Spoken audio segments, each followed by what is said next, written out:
কোন সংখ্যাটি বৃহত্তম? অপশন দেওয়া ছিল 0.3, 1/3, 1/0.3 এবং 0.3 বর্গমূল। তো এইগুলোকে আমাদের প্রথমে করতে হবে কি সেম করে নিতে হবে। সেম কি সবাইকে আমরা ভগ্নাংশ করে নেব। এটাকে ভগ্নাংশ করলে হয় 3/10, এটা তো আছেই, এটাকে দশমিকটা উঠাই দিলাম, তাহলে হয় 10/3, আর এটাকে 3/10 তার বর্গমূল। এরপর আমাদের কাজ কি এই রুট ওভারটা উঠাইতে হবে। রুট ওভার উঠানোর জন্য সবাইকে আমরা বর্গ করে দিব।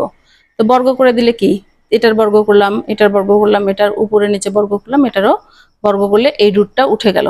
এরপরে আমাদের কাজ হচ্ছে হর সমান করা। হর সমান করতে গেলে কি করতে হবে? হরগুলার লসাগু। তো হরগুলার লসাগু কত? 900।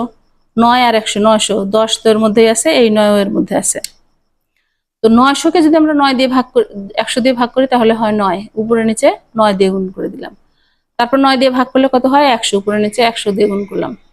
আবার 900কে যদি আবার 9 দিয়ে ভাগ করি, তাহলে কত হয়? উপরে নিচে 100 হয়, উপরে নিচে 100 দিয়ে গুণ করলাম। 10 দিয়ে ভাগ করলে 90, উপরে নিচে 90 গুণ করে দিলাম।